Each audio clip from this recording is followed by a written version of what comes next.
සුබ දවසක් හැමෝටම. අද අපි මේ විග්‍රහයෙන් කතා කරන්න යන්නේ අපි හැමදාම වගේ කරන ඒත් සමහර විට හරියටම කරනවාද කියලා හිතලා නැති දෙයක් ගැන. ඒ තමයි පරිගණකයක් නිවැරදිව සහ ආරක්ෂිතව වසා දමන විදිහ. හිතනවට වඩා ගොඩක් දේවල් මේ පොඩි දී පිටිපස්ස තියෙනවා. එන්න අපි ඒ ගැන හොයලා බලමු. ඉතින් ඇත්තදම පරිගණකයක් ඕෆ් කරන්නත් හරිව ක්‍රමයක් තියෙනවද? බැලු බැලමට හිතෙන්නේ පවර් බටන් එක ඔබන එක විතරයිනේ කරන්න තියෙන්නේ කියලා. ඒත් ඇත්ත කතාව ඒක නෙවෙයි.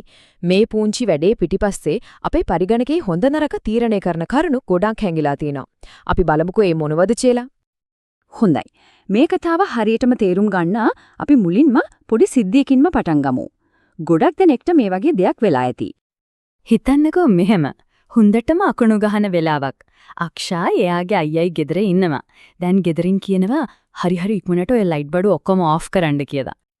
අක්ෂා ඉතින් ගියා ගමන් ටීවී එක ඕෆ් කරනවා. හරිම ලේසි. රිමෝට් එකේ එක බටන් එකක් ගෙවුවා වැඩේ ඉවරයි. හැබැයි පුදුම දෙයක් කියන්නේ එයාගේ අයියට කම්පියුටර් එක ඕෆ් කරන්න ඊට වඩා වෙලාවක් යනවා. ඇයි ඒ ටීවී එක වගේ පට් ගාලා ඕෆ් කරන්න බැරිද? මෙන්න මේකයි හේතුව. පරිගණකය කියන්නේ ටීවී එකක් වගේ ෆෑන් එකක් වගේ අනිත් උපකරණ වගේ නෙවෙයි. ඒක ඕෆ් කරන්න එහෙම නැත්නම් වහලා දාන්න හරියටම අනුගමනය කරන්න ඕන ක්‍රමවේදයක් තියෙනවා. ඇත්තටම අද අපි කතා කරන සම්පූර්ණ දේම මේක තමයි. හරි. එහෙනම් දැන් ප්‍රශ්නේ තියෙන්නේ අයි මේ ක්‍රමවේදය මෙච්චරටම වැදගත්? අපි ටිකක් ගැඹුරට ගිහින් බලමු මේකට හේතුව.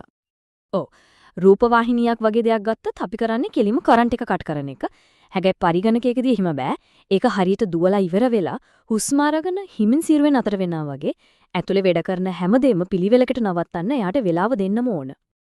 සරලවම කිව්වොත් පරිගණකයක ප්‍රධාන කොටස් දෙකක් තියෙනවා. එකක් තමයි දෘඩාංග එහෙම නැත්නම් හાર્ඩ්වෙයාර්. ඒ කියන්නේ අපිට අතින් අල්ලන්න පුළුවන් මොනිටර් එක, සිස්ටම් යුනිට් එක වගේ දේවල්.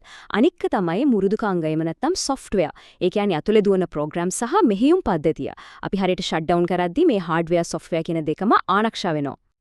හරි. හිතමුකෝ අපි මේ ක්‍රමේ පාවිච්චි කරේ නැහැ කියලා. එතකොට මොකද වෙන්නේ?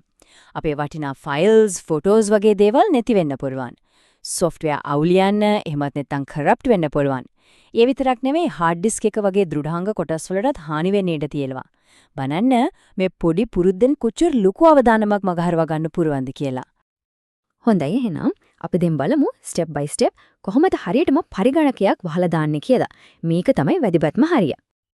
මේක හරිම ලේසි. මුලින්ම කරන්න ඕනේ ස්ක්‍රීන් එකේ පහළ වම් පැත්තේ කෙළවරේ තියෙන ස්ටාර්ට් බටන් එක ක්ලික් කරන එක. ඊට පස්සේ එතන පේන පොඩි පවර් අයිකන් එක ක්ලික් කරන්න. අන්තිමට එතනින් ෂට් ඩවුන් කියන එක තෝරන්න. එච්චරයි. හරි. මෙන්න මේක තමයි ගොඩාක් දෙනෙක් අතින් මිස් වෙන තැන. ෂට් ඩවුන් ක්ලික් කරාට පස්සේ ටිකක් ඉවසන්න ඕන. පරිගණකයේ සිස්ටම් යුනිට් එකේ ලයිට් එහෙම නිවිලා සම්පූර්ණයෙන්ම ඕෆ් වෙනකන් ඉන්න. මොකද ඒ විලාවේදී තමයි පරිගණකය ඇතුලේ දුවන හැම ප්‍රෝග්‍රෑම් එකක්ම පිළිවෙලකට වහලා සේව් කරන්න ඕන දේවල් සේව් කරලා ආරක්ෂිතව නින්දට යන්න ලෑස්ති වෙන්නේ. සිස්ටම් යුනිට් එක සම්පූර්ණයෙන්ම ඕෆ් වුණාට පස්සේ ඊළඟට මොනිටර් එක ඕෆ් කරන්න. කවුරු හරි UPS එකක් පාවිච්චි කරනවා නම් ඒකත් ඕෆ් කරන්න.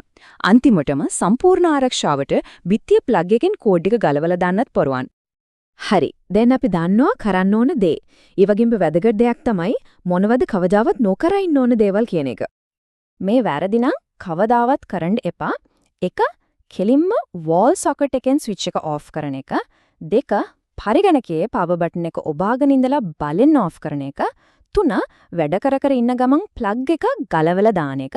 මේවයින් වෙන්නේ අපි අර කලින් කතා කරපු හැම හානියක්ම වෙන්න තියෙන ඉඩ වැඩි වෙන එක. හොඳයි. අපි දැන් මේ කතා කරපු හැම දෙයකම සාරාංශ පොඩ්ඩක් බලමු. ඉතින් මතක තියාගන්න ඕන ප්‍රධාන කරුණු ටික තමයි මේ. 1.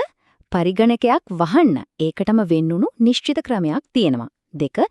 ඒ පියවර හරියටම අනුගමනය කරන එකෙන් මෘදුකාංග සහ දෘඩාංග දෙකම ආරක්ෂා වෙනවා.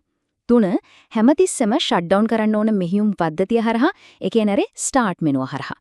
අන්තිම සහ වැදගත්මදී කවදාවත් එකපාරටම කරන්ට් එක කට් කරන්න එපා. ඉතින් අවසාන වශයෙන් පොඩ්ඩක් හිතන්න අද අපි පුරුදු කරගන්න මේ පොන්චි සැලකිලිමත් ක්‍රියාව අපේ පරිගණකයේ තවත් ගොඩක් කල් හොඳින් තියාගන්න කොයිතරම් ලොකු උදව්වක් වෙයිද? මේ වැදගත් කරුණු ටික ගැන අහගෙන හිටියට බොහොම ස්තුතියි. තවත් මේ වගේම විග්‍රහයකින් අපි නැවත හමු වෙමු.